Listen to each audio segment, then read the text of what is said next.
नमस्कार दोस्तों, हर हर महादेव। स्वागत है आपका शिव तत्व चैनल पे, जहां हर दिन की शुरुआत होती है भक्ति और शिव तत्व के साथ। तो आज हम बात करेंगे अपने चैनल पे बुध प्रदोष व्रत की। आखिर क्यों ये इतना महत्वपूर्ण है, और भगवान शंकर का व्रत है जो और श्रावण महीने में है, तो इस वजह से इसकी महत्वता बहुत बढ़ जाती है। इसी के बारे में हम कुछ बातें जानेंगे। तो यहाँ पूजा की विधि थोड़ी सी बदल जाएगी। अगर आप व्रत कर रहे हैं तो भी, और व्रत नहीं कर रहे हैं तो भी, बस थोड़ा सा अंतर है। एक व्रत कर रहे हैं तो आपको वो सहना होगा व्रत, और व्रत नहीं करेंगे तो आप खा सकते हैं, बट थोड़ा सात्विक भोजन आपको करना होगा। तो हम शुरू करेंगे सबसे पहले कि प्रदोष व्रत है क्या चीज, क्या होता है ये, और क्यों करना चाहिए हमें प्रदोष व्रत। तो चलिए शुरू करते हैं। सबसे पहले हम जानते हैं कि है क्या प्रदोष व्रत। तो दोस्तों, प्रदोष व्रत भगवान शंकर को समर्पित है। इनका आशीर्वाद लेने के लिए हम माता पार्वती और भगवान शिव की पूजा करते हैं, इनके पूरे परिवार की पूजा करते हैं, महाराज नंदी की भी पूजा करते हैं, और इसका फल हमें मिलता है जो बहुत ही फलदायक है ये व्रत। इसीलिए ये व्रत की महत्वता बहुत ज्यादा है। तो इस दिन भगवान शिव और माता पार्वती की विशेष रूप से पूजा की जाती है, ठीक है। और क्योंकि ये व्रत बुधवार को पड़ रहा है श्रावण के महीने में, इसीलिए इसकी विशेषता और ज्यादा बढ़ जाती है, ठीक है। तो अगर हम कहें कि ये व्रत करने से हमें बहुत लाभ मिलने वाला है, तो इसमें कोई गलत बात नहीं होगी। तो एक्चुअल में इसका महत्व क्या है, क्या होता है इसका। देखिए, जो भी लोग ये व्रत करते हैं, जो भी व्यक्ति अपने जीवन में सुख और शांति चाहते हैं, वो ये व्रत कर सकते हैं। आपका स्वास्थ्य अच्छा रहेगा, आपके जीवन में सुख और शांति। देखिए, कलयुग में सबका मन बहुत अशांत रहता है। लोग इधर उधर की बातें, ऑफिस अगर जाना है तो ऑफिस की बातें, घर की बातें सोच सोच के बहुत टेंशन लेते हैं। तो कलयुग में अगर आपको कुछ चाहिए तो वो है शांति, जो सबसे बड़ी चीज होती है। और दूसरी चीज है आपका स्वास्थ्य, ठीक है। आपका स्वास्थ्य अच्छा हो तो आपका जीवन, आपका हर दिन बहुत अच्छा बीतता है। लेकिन अगर स्वास्थ्य में परेशानी आए तो सबको बड़ी तकलीफ होती है, परेशानी होती है।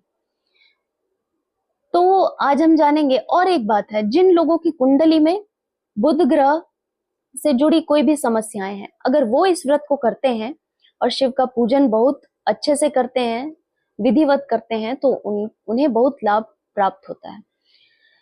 यह व्रत पापों का भी नाश करता है और मोक्ष की प्राप्ति का मार्ग खोलता है। इससे बड़ी बात और क्या हो सकती है। अब हम जानेंगे इस व्रत को करने की तिथि और मुहूर्त क्या है। श्रावण शुक्ल पक्ष त्रयोदशी तिथि शुरू हो रही है 6 अगस्त 2025 को दोपहर 2:08 पर, और समाप्त होगी ये 7 अगस्त दोपहर 2:28 पर। अब 2 दिन का व्रत है, तो व्रत किया किस दिन जाए। मान्यता ये है कि जिस दिन सूर्य उदय हो रहा है और जो तिथि है उस समय, सूर्य उदय के समय जो तिथि है उस पूरे दिन की वही तिथि मानी जाएगी, और व्रत भी उसी हिसाब से होगा।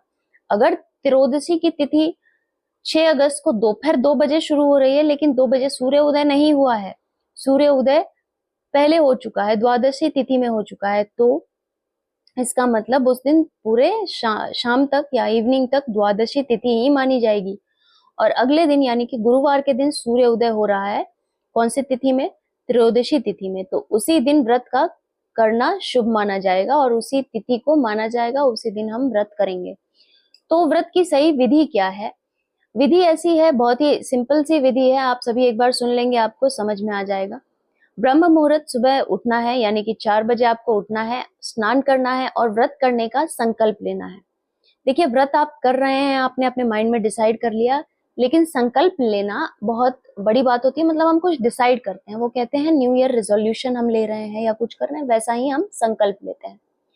अपने घर में, अगर आप बाहर नहीं जा सकते मंदिर में, तो अपने घर में शिवलिंग पे गंगा जल, दूध, दही, शहद, घी, ये या फिर पंचामृत चढ़ाएं। अगर आप मंदिर जा सकते हैं तो बहुत अच्छी बात है, आप स्नान कर चुके हैं, पंचामृत बनाकर मंदिर ले जाइए। बेलपत्र, धतूरा, भांग, सफेद पुष्प ये भी ले जाइए। पहले पंचामृत से अभिषेक करिए, फिर जलाभिषेक करिए। उसके बाद आप बेलपत्र, धतूरा, भांग, सफेद पुष्प ये चढ़ाइए। उसके बाद आप वहां बैठ के ओम नमः शिवाय का जाप करिए और महामृत्युंजय मंत्र का जाप करें। महामृत्युंजय मंत्र और ओम नमः शिवाय ये दोनों ही मंत्र बहुत ही प्रभावशाली है। फिर आप शिव चालीसा का पाठ करें। प्रदोष व्रत कथा का पाठ करें। शिव परिवार में शिव, पार्वती, गणेश, कार्तिकेय, नंदी इन सभी का पूजन करें। घी का दीपक जलाएं। शिव तांडव का स्तोत्र का पाठ करें। अगर उपवास में हैं आप तो पूरे दिन फलाहार करें और शाम को भगवान शिव की आरती करने के बाद ही, उनका भोग लगाने के बाद ही आप भोजन करें। और अगर आपने उपवास नहीं रखा है तो कोई चिंता की बात नहीं दोस्तों, आपको भी इसका फल मिल सकता है अगर आप सात्विक भोजन करते हैं और पूजन विधि को फॉलो करते हैं तो। ठीक है, तो अब व्रत करने के लाभ क्या है? देखिए, व्रत तो हमने दिन भर कर लिया, लेकिन लाभ जानना बहुत जरूरी है। तो व्रत करने से क्या लाभ मिलने वाला है? बुध प्रदोष व्रत से व्यक्ति को मानसिक शांति, धन, संतान, सुख और रोगों से मुक्ति मिलती है। जो भी श्रद्धा से शिव की उपासना करता है उसके जीवन में कभी कोई संकट स्थायी नहीं रहता।